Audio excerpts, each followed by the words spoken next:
সুপ্রিয় দ্বাদশ শ্রেণীর ছাত্রছাত্রীরা, কেমন আছো তোমরা? আশা করি সবাই সুস্থ আছো, ভালো আছো। সবাইকে ইংরেজি নববর্ষের শুভেচ্ছা জানিয়ে আজকে তোমাদের যুক্তিবিদ্যা ক্লাস শুরু করছি। আশা করি তোমরা ক্লাসগুলো ফলপ্রসূ হবে, বাড়িতে বসে তোমরা ক্লাসগুলো রেগুলার করবে। আমরা 2021 সালে হয়তো আমরা নতুন সুস্থ একটা পরিবেশ আশা করছি ফিরে পাবো। আমরা আবার আমাদের সেই প্রিয় ক্যাম্পাসে ফিরে আসবো, তোমাদের সাথে আবার মুখোমুখি ক্লাস হবে। ততদিন পর্যন্ত আমরা অনলাইনে ক্লাসগুলো চালিয়ে যাব, তোমরা বাড়িতে বসে অনলাইনে ক্লাসগুলো ফলো করবে। তাহলে আমরা শুরু করি। গত ক্লাসে আমরা পড়েছিলাম যৌক্তিক সংজ্ঞা চ্যাপ্টারটা। যৌক্তিক সংজ্ঞা চ্যাপ্টারটা নিয়ে একটু আলোচনা করেছিলাম, তোমরা বাড়িতে বসে নিশ্চয়ই পড়েছো। আজকে আমরা করবো যৌক্তিক সংজ্ঞার যে নিয়মগুলো করেছি সেই নিয়মগুলো সম্পর্কে একটু সৃজনশীল আমরা আলোচনা করব। তাহলে যৌক্তিক সংজ্ঞা কাকে বলে আমরা আগে একটু রিভিউ দিই। যৌক্তিক সংজ্ঞা হচ্ছে কি, কোনো পদের যাতায়াতের সুস্পষ্ট বিবৃতিকে বলা হয় যৌক্তিক সংজ্ঞা। অর্থাৎ কোনো পদের মধ্যে আমরা জানি একটি পদের মধ্যে দুটি বুদ্ধিবৃত্তি জীববৃত্তি থাকে। তাহলে যাতায়াত হচ্ছে মানে গুণ। তাহলে কোনো পদে যেখানে গুণের পূর্ণ একটা সুস্পষ্ট বিবৃতি দেওয়া থাকবে সেটাকে বলা হয় যৌক্তিক সংজ্ঞা। এই সুস্পষ্ট বিবৃতিটা যদি দেওয়া না থাকে তাহলে সেটা কখনোই যৌক্তিক সংজ্ঞা বলে গণ্য হবে না, তাহলে সেটা নিয়ম ভঙ্গজনিত অনুপপত্তি ঘটবে। আমরা জানি যৌক্তিক সংজ্ঞার 5টা নিয়ম আছে, সেই 5টা নিয়মগুলো আমাদেরকে ফলো করতে হয়। সেই 5টা নিয়ম আমরা যদি ফলো না করি তাহলে আমাদের অনুপপত্তি ঘটবে, অর্থাৎ আমাদের নিয়মটা ভঙ্গ করা হবে।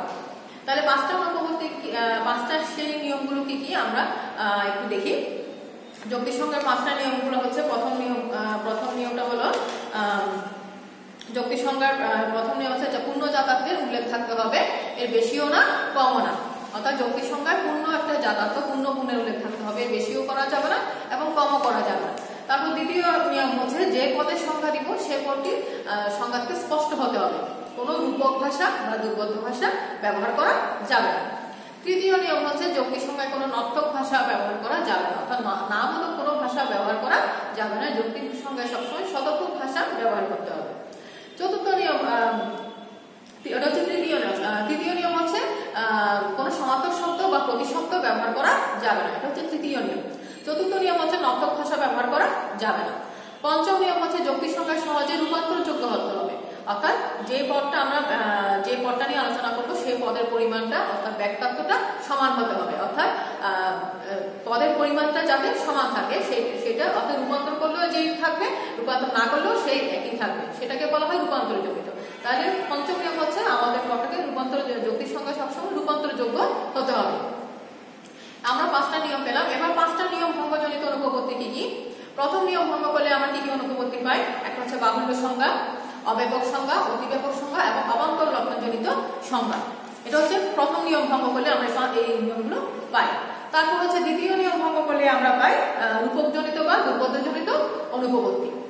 তৃতীয় নিয়ম তো আমরা পেলাম কোনো সমার্থক। তৃতীয় নিয়ম ভঙ্গ করলে আমরা পাই চক্রক সংজ্ঞা। তৃতীয় নিয়ম হচ্ছে কি, সমার্থক শব্দ বা প্রতিশব্দ ব্যবহার করা যাবে না। তাহলে সমার্থক শব্দ এবং প্রতিশব্দ যদি আমি নিয়মটা যদি ভঙ্গ করি তাহলে সেটাকে বলা হয় চক্রক সংজ্ঞা। চক্রক মানে ঘুরে ফিরে যেটা আসে। এরপর হচ্ছে কি নর্থকজনিত। চতুর্থ নিয়ম ভঙ্গ করলে আমরা পাই নর্থকজনিত অনুপপত্তি। আর পঞ্চম নিয়ম তো একই কথা, অব্যাপক এবং অতিব্যাপক। পঞ্চম নিয়ম হচ্ছে রূপান্তরযোগ্য, এটাকে বলা হয় অব্যাপক এবং অতিব্যাপক। তাহলে আমরা এবার দেখি প্রথম নিয়ম ভঙ্গ করলে আমরা কি কি পাই? বাহুল্যজনিত সংজ্ঞা, অব্যাপক সংজ্ঞা, অতিব্যাপক সংজ্ঞা এবং অবান্তর লক্ষণজনিত সংজ্ঞা।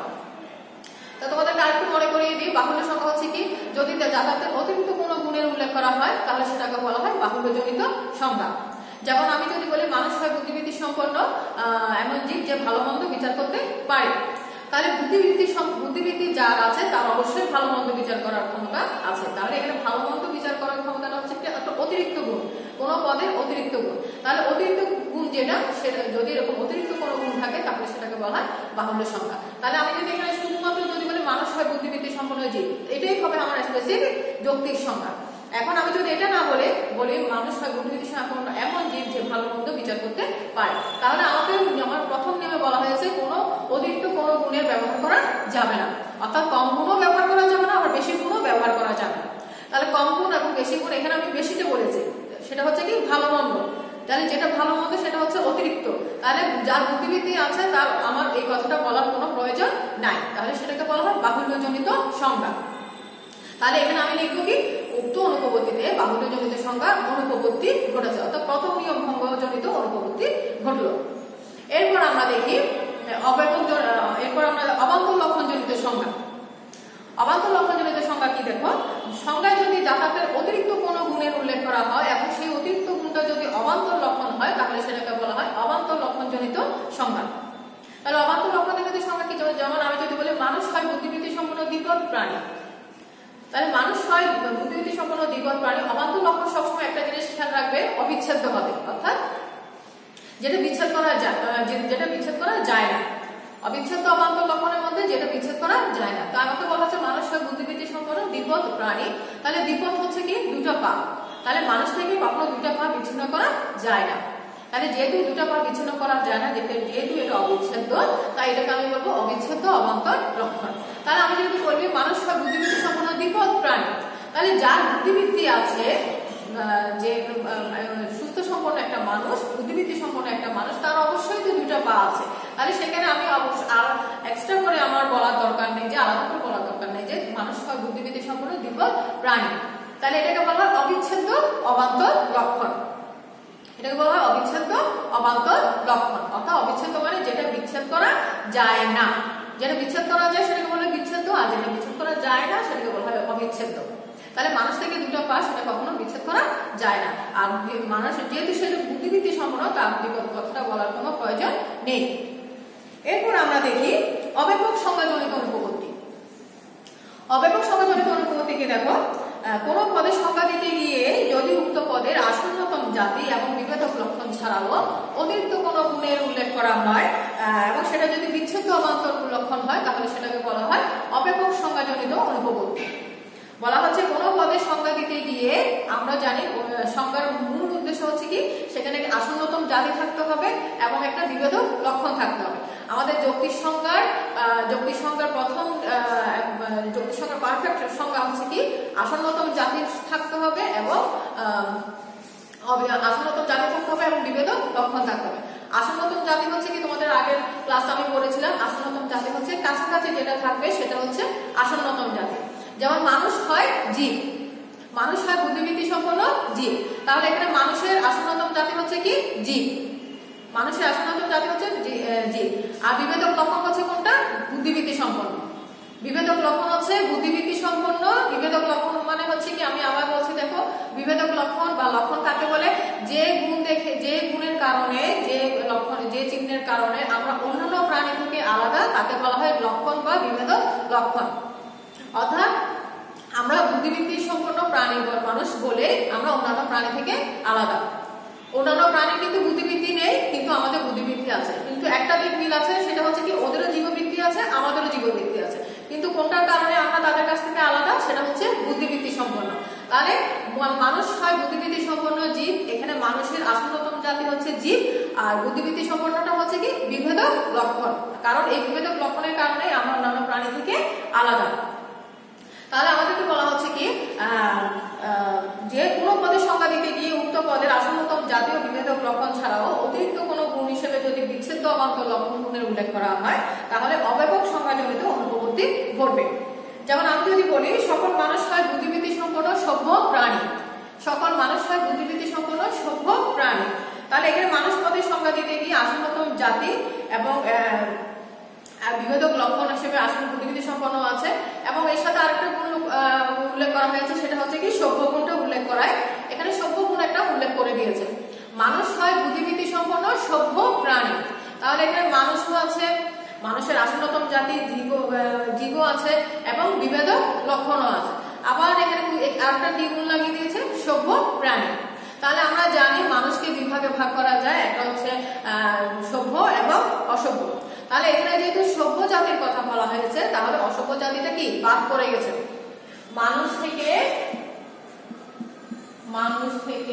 মানুষকে দুভাগে ভাগ করা যায়, একটা হচ্ছে সভ্য আর একটা হচ্ছে অসভ্য প্রাণী। এখন এখানে সভ্য জাতির কথা উল্লেখ করা হয়েছে, অসভ্যটা বাদ পড়ে গেছে। তাহলে এখান থেকে এই মানুষ থেকে যখন একটা শ্রেণী বাদ পড়ে গেছে, তাহলে এটা কি ব্যাখ্যার্থটা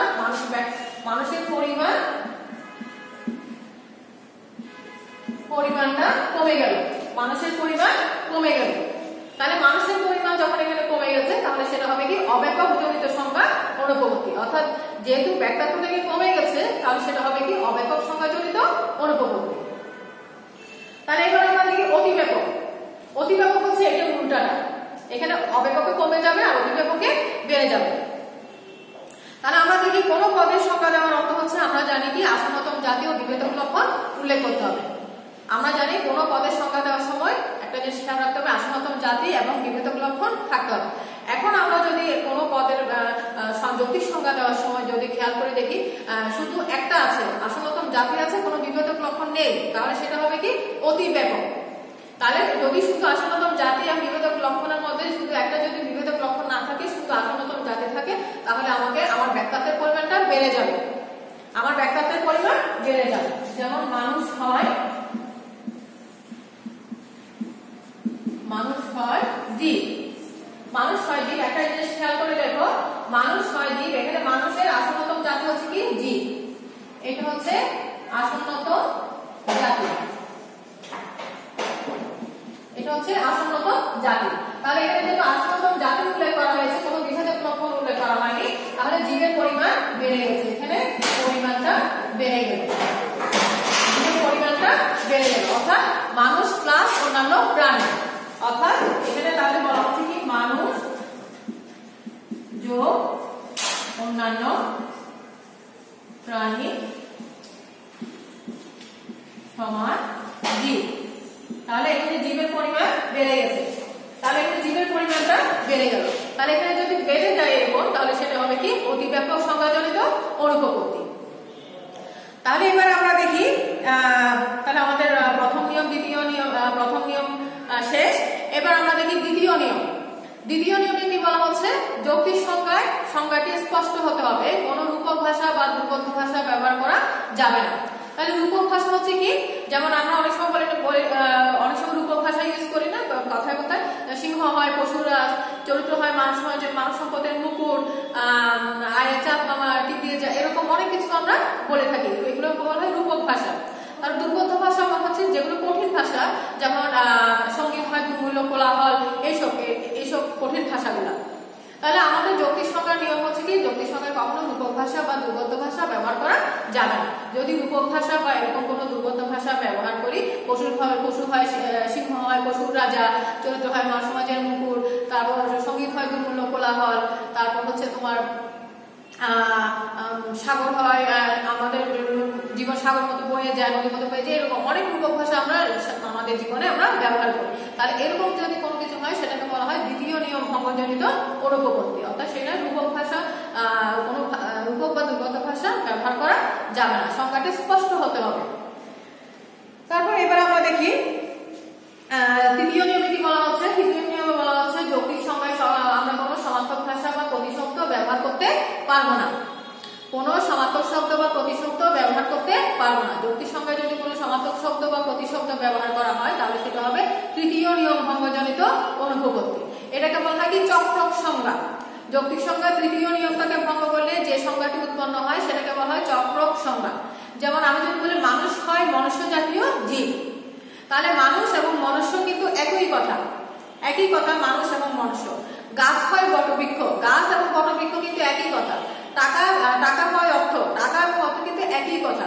তাহলে এই যে আমরা ঘুরে ফিরে আমরা একটা শব্দকে যে বারবার ব্যবহার করি সেটাকে বলা হয় সমার্থক শব্দ বা প্রতিশব্দ। আর এই সমার্থক শব্দ বা প্রতিশব্দকে ব্যবহার করলে যে অনুপপত্তি ঘটবে সেটা হবে কি চক্রক সংজ্ঞাজনিত অনুপপত্তি। তাহলে আমি যদি বলি মানুষ হয় মনুষ্য জাতীয় জীব, তাহলে তাহলে তোমাকে লিখতে হবে এই সংজ্ঞাটি অবশ্যই তৃতীয় নিয়ম ভঙ্গজনিত অনুপপত্তি ঘটেছে, কারণ আমরা জানি কোন সমার্থক শব্দ প্রতিশব্দ ব্যবহার করা যাবে না। তাহলে তৃতীয় নিয়ম ভঙ্গ করলে চক্রক সংজ্ঞাজনিত অনুপপত্তি ঘটে।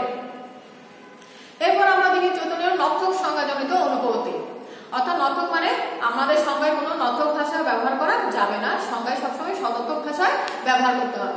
যেমন আমরা যদি বলি পাপ নয় পুণ্য, অন্ধকার হয় আলোর অভাব, বেদনা হয় আনন্দের অভাব, এসব, তাহলে এগুলো সবসময় কি নর্থক ভাষা।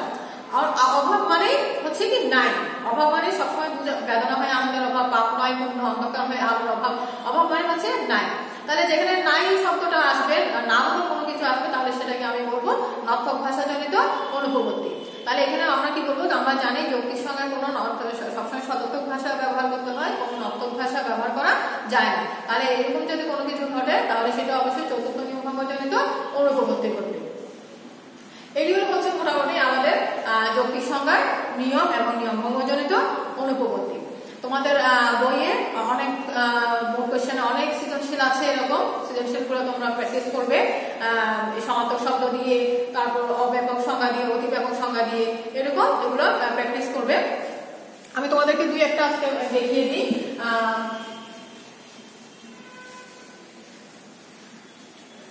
যেমন ধরো একটা তো তোমাদের একটু আগে বলেছিলাম মানুষ হয় মনুষ্য জাতীয় জীব। তাহলে এরকম যদি আসে তুমি এটাকে অবশ্যই বলবে সমার্থক শব্দ ভঙ্গজনিত অনুপপত্তি, চক্রক সংজ্ঞাজনিত অনুপপত্তি এটা। এরপর যদি বলে মানুষ হয় বুদ্ধিবৃত্তি সম্পন্ন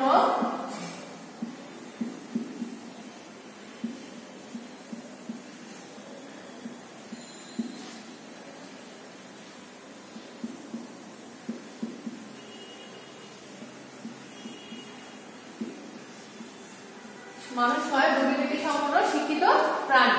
তাহলে একটা জিনিস খেয়াল করে দেখো, আমরা একটু আগে করেছিলাম মানুষকে দুভাগে ভাগ করা যায়, সভ্য অসভ্য, শিক্ষিত অশিক্ষিত এইসব। তাহলে একটা জিনিস খেয়াল করে দেখো, এখানে শিক্ষিতের কথা বলা হয়েছে কিন্তু অশিক্ষিত মানুষ কি বাদ পড়ে গেছে।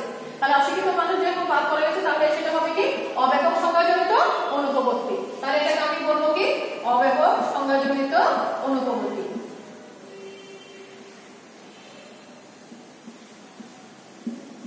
তাহলে এখানে কি করলো অব্যাপক সংজ্ঞাজনিত অনুপপত্তি ঘটেছে।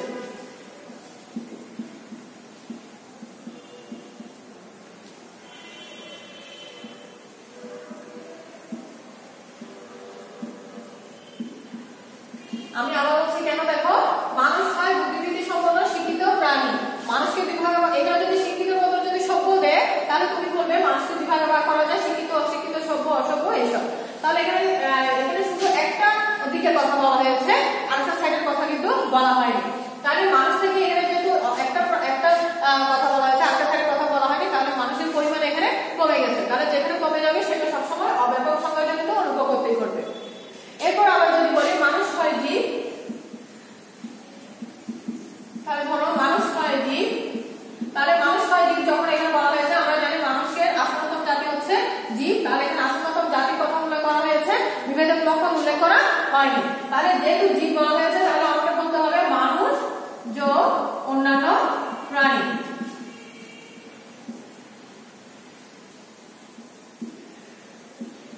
মানুষ যোগ অন্যান্য প্রাণী সমান জীব। তাহলে এখানে জীবের পরিমাণ কি বেড়ে গেল, এখানে জীবের পরিমাণ বেড়ে গেছে। তাহলে এখানে জীবের পরিমাণ যখন বেড়ে গেল তাহলে সেটা হবে কি অতিব্যাপক সংজ্ঞাজনিত অনুপপত্তি।